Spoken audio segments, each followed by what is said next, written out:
혹시 이런 적 있으신가요? 친구랑 카페에서 커피 마시다가 문득 사랑이 뭐냐고 물어본 적이요. 갑자기 그런 질문 받으면 좀 당황스럽잖아요. 그때마다 대답하기가 참 애매하더라고요. 사랑이란 게 너무 복잡한 것 같기도 하고, 때로는 간단한 것 같기도 하고, 그렇게 생각하다 보면 혼란스럽기만 해요. 그런데 사실 이게 단순한 감정 이상의 무언가라는 걸 아시나요? 오늘 그 비밀을 알려드리겠습니다. 안녕하세요. 자기 전에 듣는 라디오 멘탈살롱입니다. 듣다 보면 행복한 삶을 지향하는 멘탈살롱 이제 시작합니다. 저도 한동안 행복이란 무엇인지 궁금해하며 밤을 지새운 적이 많았어요. 근데 찾아보니까 행복에 관한 재미있는 연구가 있더라고요. 하버드 대학교의 로버트 월딩거 교수가 년부터 시작한 하버드 성인 발달 연구라는 건데요. 년 넘게 이어진 이 연구는 사람들의 삶을 추적하며 무엇이 진정한 행복을 가져다 주는지를 밝혀냈어요. 결론이 재미있습니다. 돈이나 명예가 아닌 바로 좋은 인간관계가 행복에 가장 큰 영향을 미친다고 하네요. 친구와 가족, 그리고 사랑하는 사람들과의 깊고 진실한 관계야말로 우리에게 행복과 만족감을 주는 가장 중요한 요소라는 거죠. 여러분도 혹시 요즘 외롭다고 느끼시나요? 그렇다면 주변 사람들과의 관계를 되돌아보는 건 어떨까요? 아마도 여러분의 행복에 큰 변화를 줄 수 있을 거예요. 이 이야기를 들으면서 여러분도 자신의 삶 속에서 어떤 관계가 가장 소중한지 한번 생각해 보세요. 따뜻한 인간관계가 언제나 여러분을 응원하고 있다는 걸 잊지 마세요. 사랑에 대해 생각할 때 우리는 대개 감정에만 집중하곤 해요. 하지만 사랑이란 것이 단순히 느낌으로만 이루어진 게 아니라는 걸 아세요? 사랑은 사실 일종의 기술이라고 할 수 있어요. 에리 프롬이라는 심리학자가 말했죠. 사랑은 연습과 학습이 필요한 기술이라고요. 처음에 자전거 배울 때 기억나요? 넘어지고 다치고 그러면서 조금씩 배웠잖아요. 사랑도 마찬가지예요. 처음에는 서툴 수밖에 없어요. 그런데 연습하다 보면 점점 능숙해진다는 거죠. 근데 찾아보니까 이와 관련된 재미있는 연구가 있어요. 스탠포드 대학교의 심리학자 캐럴 드웨크 2년에 발표한 연구인데요. 그녀는 사람들의 마인드셋이 관계에 얼마나 큰 영향을 미치는지를 조사했어요. 드웩은 고정 마인드셋과 성장 마인드셋이라는 두 가지 개념을 제안했어요. 고정 마인드셋을 가진 사람들은 사랑이 운명적이고 불변적이라고 믿는 경향이 있어요. 그래서 문제가 생기면 쉽게 포기하거나 상대방을 탓하기 쉽죠. 반면에 성장 마인드셋을 가진 사람들은 관계가 노력과 시간을 통해 발전할 수 있다고 믿어요. 드웩의 연구 결과에 따르면 성장 마인드셋을 가진 사람들은 갈등 상황에서도 더 긍정적이고 협력적인 태도를 보였다고 해요. 이게 무슨 말이냐면 사랑도 연습과 마인드셋에 따라 발전할 수 있다는 거예요. 여러분도 혹시 지금 사랑의 어려움을 겪고 있다면 한번 마인드셋을 점검해 보세요. 사랑은 단순히 감정에 맡기는 게 아니라 우리의 생각과 태도에 따라 얼마든지 성장할 수 있는 기술이니까요. 그러니 너무 자책하지 마세요. 우리 모두 연습생일 뿐이니까요. 에리 프롬은 프랑크푸르트 대학에서 사랑은 기술이라는 이론을 제시했어요.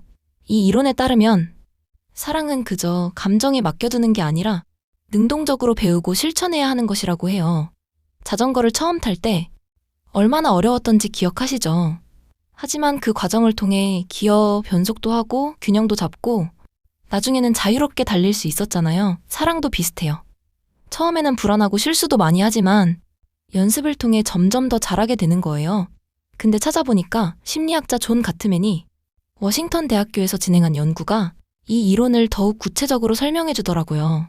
연대부터 수십 년간 부부를 관찰하며 가트맨 박사는 사랑의 방정식을 찾으려 했어요. 그는 연구에서 부부가 갈등을 어떻게 해결하는지가 그들의 관계 지속에 결정적인 역할을 한다고 밝혔어요. 특히 긍정적인 상호작용이 부정적인 상호작용보다 배 이상 많을 때 관계가 더 건강하게 유지된다는 사실을 발견했죠. 이 연구가 의미하는 바는 사랑이 단순한 감정이 아니라 끊임없는 노력을 필요로 한다는 거예요. 여러분도 사랑하는 사람과의 작은 다툼에서 이 방정식을 떠올려 보세요. 긍정적인 대화로 풀어나가려는 노력이 결국 사랑을 더 깊고 단단하게 만들어줄 거예요.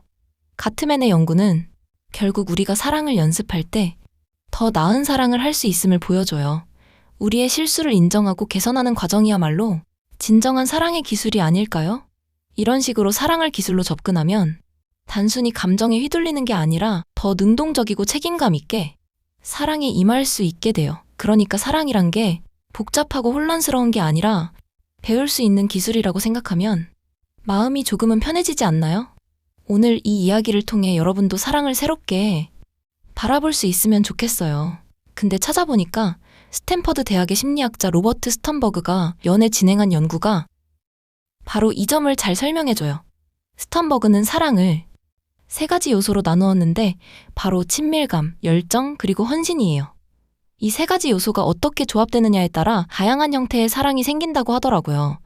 예를 들어 친밀감과 헌신이 있지만 열정이 부족하면 친구 같은 사랑이 되고 열정만 가득하지만 나머지가 부족하면 일시적인 사랑이 되는 거죠.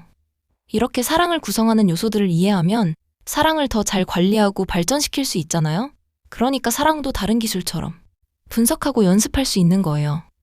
여러분도 이 연구를 통해 사랑이라는 복잡한 감정이 조금 더 명확해졌다면 좋겠어요. 우리 모두에게 사랑은 어렵고 혼란스러운 주제일 수 있지만 이렇게 접근하면 한층 더 편안하고 자신있게 사랑을 마주할 수 있을 거예요.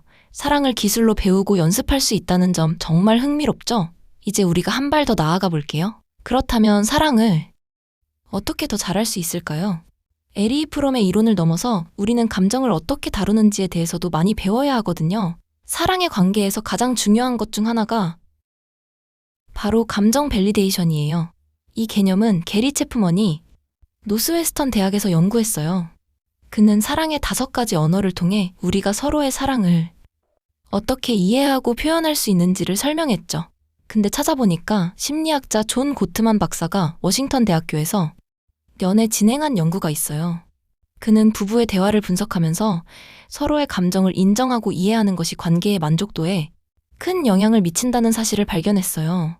고트만 박사는 부부가 다툼 중에도 상대방의 감정을 인정할 때 이혼 확률이 크게 줄어든다고 말했죠.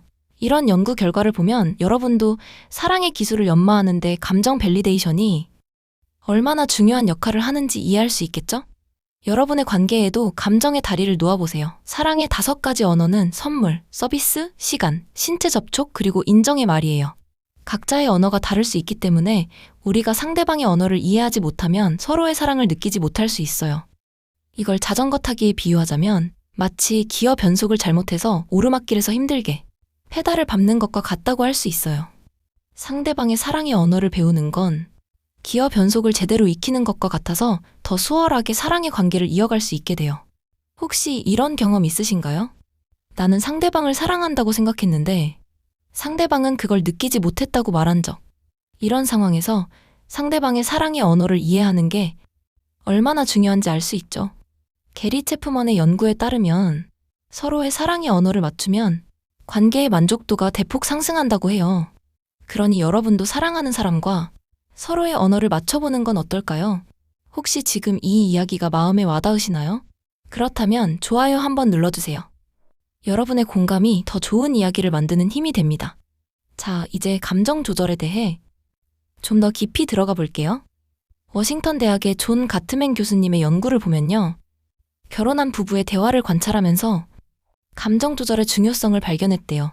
특히 다툼이 있을 때 감정을 어떻게 다루느냐에 따라 관계의 미래가 결정되는 경우가 많았다고 하더라고요. 가트맨 교수님은 부부의 대화에서 긍정적인 대답의 비율이 5대1인 경우 그 관계가 지속될 확률이 높다고 했어요. 즉, 긍정적인 상호작용이 부정적인 것보다 5배 많아야 한다는 거죠. 이걸 일상에 적용해보면 친구나 연인과의 다툼에서 중요한 건 결국 감정을 어떻게 전달하느냐에 있어요. 예를 들어 친구들과 여행을 가기로 했는데 계획이 어긋나서 다툼이 생겼다고 해요. 이런 상황에서 왜 너는 항상 이래? 라고 말하기보다는 이번에는 좀 실망스러워.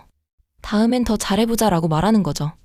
감정을 솔직하게 털어놓으면서도 상대방을 비난하지 않는 대화법이 중요해요. 혹시 이런 경험 있으신가요? 다툼 후에 상대방과의 관계가 더 나빠졌던 경험 말이에요. 이런 일이 반복되면 관계에 금이 가기 쉽죠. 그래서 서로의 감정을 잘 조절하고 이해하는 게 꼭 필요하답니다. 지금 이 순간 조용히 듣고 계신 분들께 부탁드립니다.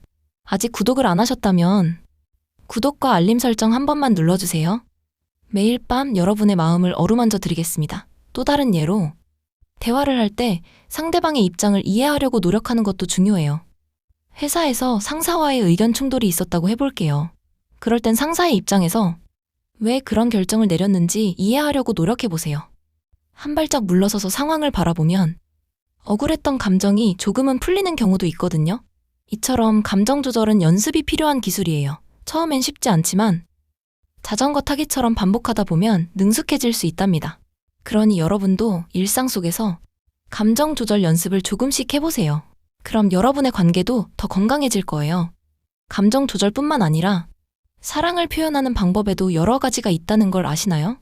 게리 체프먼의 사랑의 5가지 언어에 대해 들어본 적 있으세요? 이 이론은 사람마다 사랑을 느끼고 표현하는 방법이 다르다는 걸 설명해줘요. 어떤 사람은 칭찬의 말을 중요하게 생각하고 또 다른 사람은 함께하는 시간을 더 중시하죠. 예를 들어 선물을 받으면 사랑을 느끼는 사람이 있는 반면 스킨십을 통해 사랑을 확인하는 사람도 있는 거예요. 여러분도 한번 생각해보세요. 나와 내 주변 사람들은 어떤 사랑의 언어를 사용하고 있는지요. 이걸 이해하면 서로의 사랑을 더 깊이 이해할 수 있어요. 그리고 중요한 건 당신은 충분히 잘하고 있어요 라는 거예요. 사랑의 언어를 완벽히 이해하긴 어려워도 노력하는 그 자체가 의미 있거든요. 실용적인 팁을 하나 드리자면 주기적으로 사랑의 언어를 확인하는 시간을 가져보세요. 서로의 필요와 감정을 이해하고 맞춰가면 관계가 더 단단해질 거예요. 그리고 그 과정에서 서로에게 사랑받고 있음을 느끼게 될 거예요. 오늘 이야기가 여러분의 마음에 작은 울림이 되었기를 바랍니다. 멘탈 살롱은 매일 밤 여러분의 마음을 위한 이야기를 준비합니다. 아직 구독을 안 하셨다면 구독과 알림 설정을 눌러주세요. 내일 밤에도 찾아뵙겠습니다. 그리고 오늘 이야기를 듣고 떠오르는 생각이 있다면 댓글로 남겨주세요. 여러분의 경험담, 고민, 혹은 오늘 느낀 감정 한 줄이면 충분합니다. 서로의 이야기가 서로에게 위로가 되니까요. 좋아요 한 번이 이 채널에 큰 힘이 됩니다. 오늘도 멘탈 살롱과 함께 해주셔서 감사합니다. 편안한 밤 되세요.